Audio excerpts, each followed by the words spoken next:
Okay. Today's topic is on Article 142 of the Indian Constitution. 142 article जो है that is a sword of complete justice. Supreme court के पास एक ऐसी power है, जैसे अगर आप देखेंगे 32, 136, 141, 142, तो ये ऐसे 4 आर्टिकल्स हैं जहाँ ऐसा लगता है कि कंप्लीट लैंडस्केप सुप्रीम कोर्ट बदल सकता है और इवन प्रोसीजरल और सब्सटेंटिव लॉ को भी बाईपास करके कंप्लीट जस्टिस सुप्रीम कोर्ट दे सकता है, जबकि ऐसा प्रोविजंस हाई कोर्ट के पास नहीं है। अगर आप देखेंगे तो यहाँ पे अभी जो रिसेंटली 1 वीक पहले जो डिसीजन आया है सुप्रीम कोर्ट का, शिल्पा सैलेस वर्सेस वरुण श्रीनिवासन, तो ये आपका civil writ petition number 1118 of 2014 है।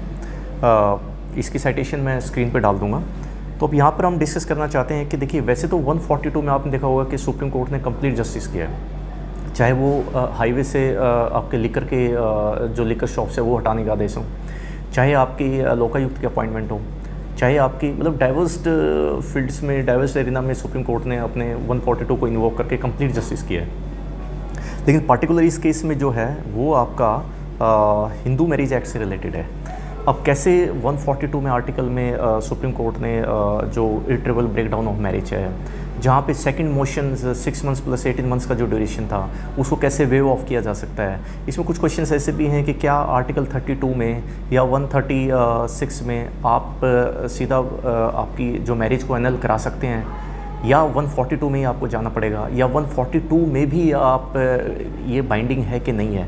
तो इस तरह के कुछ इश्यूज हैं। तो मैं जो कोर्ट केसेज हैं आपको वो स्क्रीन पे कोट कर दूंगा ताकि आपको ज़्यादा मेहनत ना करनी पड़े। तो ये 5 जज बेंच का, कॉन्स्टिट्यूशनल बेंच का फैसला था। संजय किशन कौल जो जस्टिस हैं वो इसमें सीनियर मोस्ट जज थे, प्रेसाइडेड ओवर बाय हिम। तो यहाँ पर जैसे कुछ केसेज हैं, अंजना किशोर, पुनीत किशोर, मनीष गोयल, नीति मालविया, प्रदीप चंद्रा, ये सारे के सारे केसेज मैं इस पर डाल दूँगा। तो यहाँ पर जैसे अगर जस्टिस सुब्बाराव का देखें हम, chief justice Subbarao in IC Golaknath versus union of India, तो उन्होंने प्रोस्पेक्टिव ओवर रूलिंग निकाला था। तो प्रोस्पेक्टिव ओवर रूलिंग देखिए तो क्या है कि it is a complete doctrine evolved by the supreme court itself, कि आगे से जो सारे फैसले ये होंगे, जो इसका जुडिशल भी होगा, पीछे का नहीं होगा।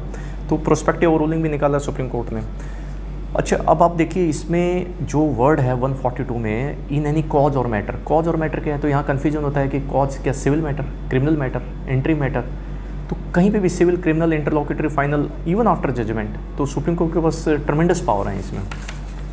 अब इसमें एक ये भी substantial question of law, high court has power, inherent power under section 482 the CrPC for questioning the non compoundable offence under section 320 of the CrPC. अब सीआरपीसी में 320 में देखिए नॉन कंपाउंडेबल ऑफेंसेज होते हैं, लेकिन उसमें भी सुप्रीम को 482 में सीआरपीसी में हाई कोर्ट के पास इनहेरेंट पावर की रिक्वेस्ट कर सकता है। तो ये कुछ ट्रैपिंग आपके पास 151 में अगर आप देखेंगे तो सिविल मैटर्स में हाई कोर्ट के पास हैं, 482 में सीआरपीसी में क्रिमिनल मैटर्स में हैं। तो ये पावर्स हैं आपके हायर जुडिशरी के पास। अब इसमें even BS Joshi versus state of Haryana एक 2003 का केस था, जिसमें हाई कोर्ट ने 482 में कहा कि may quash the prosecution even in non compoundable offences when the end of the justice so requires. अब fault theory irretrievable breakdown of marriage, देखिए सबको पता है कि हमारे हिंदू मैरिज एक्ट में इरिट्रेबल ब्रेकडाउन ऑफ मैरिज क्या है कि वो कोई ग्राउंड नहीं है स्टैट्यूटरी, बट ऐसा देखा गया है कि irretrievable breakdown of marriage has been silently recognised. अब इसमें एक ये सीरीज़ है, मैं सारे केसेस डाल दूँगा। 1975 दस्ताने, फिर 1993 भगत सिंह वाला केस, भी भगत, 97 अशोक हुर्रा वाला, 2006 में नवीन कोहली वाला आया, 2000 श्रीनिवास कुमार आया, मुनीष कुमार आया, 21 में ये शिव शंकरन आया। तो ये लिस्ट इज़ वेरी लॉन्ग। तो यहाँ पर कोर्ट ने कहा there was no necessity to the consent of the both parties of the exercise of power under 142 dissolve the marriage on ground of irretrievable breakdown of marriage. तो यहाँ पर ऐसा कहा है कोर्ट ने कि दोनों पार्टी की कंसेंट जरूरी नहीं है। अगर एक पार्टी तैयार और दूसरी पार्टी तैयार नहीं है, मान ली यूएस जाके बैठ गई, वो चाह नहीं रही कि डिवोर्स हो, वो वहाँ पे वो दिक्कत में है, यहाँ पे हस्बैंड दिक्कत में है, तो ऐसे केसेस में कोर्ट ने कहा कि अगर एक पार्टी तैयार भी नहीं है तो स्टिल कोर्ट इन्वोक करके कंप्लीट जस्टिस क्लॉज 3 आर्टिकल 42 में डिवोर्स ग्रांट कर सकता है। केसेज में सुप्रीम कोर्ट रिफ्यूज़, ऐसे भी केसेज है जहाँ सुप्रीम कोर्ट ने रिफ्यूज़ किया है कि आपको 142 में आपको डिवोर्स नहीं मिलेगा।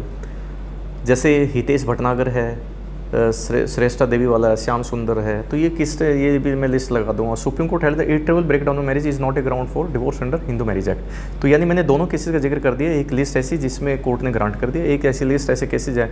तो इट मीन्स दो केस एक जैसे नहीं हो सकते, तो यही तो लॉ है, it is not like mathematics, क्योंकि हर केस के फैक्ट्स अलग अलग हैं। तो फैक्ट्स टू फैक्ट्स, तो कोर्ट विल डिसाइड कि what is the best in interest of the justice on equitable grounds to the both parties. अब कंक्लूजन पे आते हैं कि क्या आर्टिकल 32 और 226 में जो ground of irretrievable breakdown of marriage है ये ग्रांट किया जा सकता है। तो party should not be permitted to circumvent the procedure by resorting to the article 32 और 226। यानी कोर्ट ने बोला है कि भैया आप हाई कोर्ट या सुप्रीम कोर्ट जा रहे हो 32 226 में, आपको देखा कि आपने क्या किया कि नॉर्मली आप एपेलेट कोर्ट में जाके और सीधा 142 32 या 226 में जाके वो जो काम आप ऑर्डिनरी नहीं करा पा रहे थे वो रिट्स के थ्रू कराना चाह रहे हो, तो it amounts to the misuse of the procedure, judicial procedure, circumventing the judicial form. अच्छा, whether the period of 6 months for moving to the second motion can be waived has not been approved by the supreme court. Yes, supreme court ने बोला कि हमने इसको कोई wave नहीं किया है, पूनम एंड मनीष गोयल दोनों के जजमेंट में। थर्ड था कि 142 का स्कोप और एम्बिट क्या कितने पावर है जुडिशियल सुप्रीम कोर्ट की। तो सुप्रीम कोर्ट ने साफ साफ बोल दिया, supreme court being the court of the highest land can depart from the procedure as well as substantive law. Supreme court बिल्कुल इसमें सब्सटेंटिव प्रोविजंस को कंसीडर करना चाहिए प्राइमा फेसाई, बट कभी कभार इग्नोर भी किया जा सकता है just to balancing out the equities between the conflicting parties. अब कोर्ट ने भी बोला कि देखा जाएगा कि कितने, इसमें एक जजमेंट में 6 years था कि 6 years से दोनों पार्टीज लिटिगेशंस पे हैं, 498 है, बहुत सारे डोमेस्टिक वायलेंस एक्ट है, तो बहुत सारे क्रॉस FIR एक दूसरे कटी हुई हैं, लिटिगेशंस चली हुई हैं, तो दोनों मतलब the marriage has gone up to the stage that it is beyond reconciliation repair. अगर वो मैरिज रिपेयर ही नहीं हो सकती तो उस मैरिज को कंटिन्यू करने का कोई फ़ायदा नहीं है। तो वो जो this is compelling facts circumstances which are to be assessed and evolved by the judiciary. तो जुडिशरी देखेगी कि उसमें क्या बेस्ट आउट हो सकता है। तो supreme court can quash any civil criminal proceeding 142 yes, 498A other provision IPC बिल्कुल कोर्ट कर सकता है with due care and questions. तो supreme court in grant divorce, last question था, supreme court in grant divorce under article 142 when there is a complete irretrievable breakdown of marriage in spite of the spouse opposing the prayer. अगर एक spouse prayer oppose भी कर रहा है तो still yes the court can grant the divorce even under article 142, but it is not a matter of routine. It should be used rarely, sparingly on equitable ground and on compelling grounds. तो यहाँ पे जो सारा का सारा crux यही था कि 142 जो है एक ऐसी स्वॉर्ड है सुप्रीम कोर्ट के पास which can give the complete justice. If there are some patches, the circumstances requires, it is to be done.